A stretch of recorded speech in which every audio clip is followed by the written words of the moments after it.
জান্নাতের 8টা দরজায় একটা মানুষকে ডাকতে থাকবে। কিয়ামতের দিন যখন মানুষ জান্নাতে যাবে, তখন জান্নাতের 8টা দরজায় বিভক্ত হয়ে মানুষগুলো জান্নাতের ভিতরে ঢুকতে থাকবে। আর সেই 8টা দরজায় একটা মানুষের জন্য পাগল থাকবে, আর সেই মানুষটার নাম হচ্ছে হযরত আবু বকর সিদ্দিক রাদিয়াল্লাহু তাআলা। সুবহানাল্লাহ।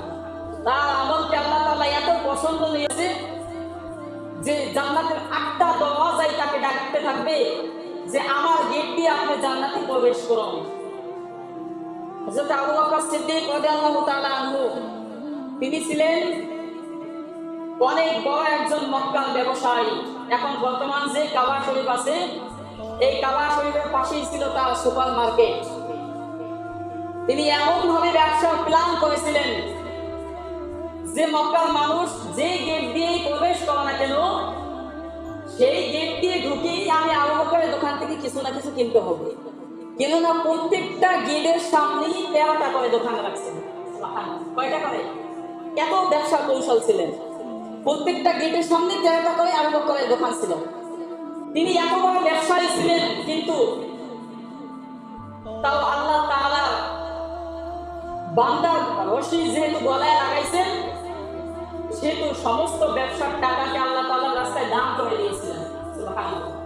এত বড় ব্যবসায়ী ছিলেন। এত বড় ব্যবসায়ী হওয়া সত্ত্বেও তিনি সালাম চট গায়ে দিতেন, অথচ নিজের কাপড়ের দোকান ছিলেন। কিন্তু সেই টাকা যুদ্ধের ময়দানে ইসলামের বিভিন্ন কাজে তিনি ব্যয় করেছেন, নিজের হাতে তিনি ব্যয় করেন। এটা ছিল তাদের ঈমান।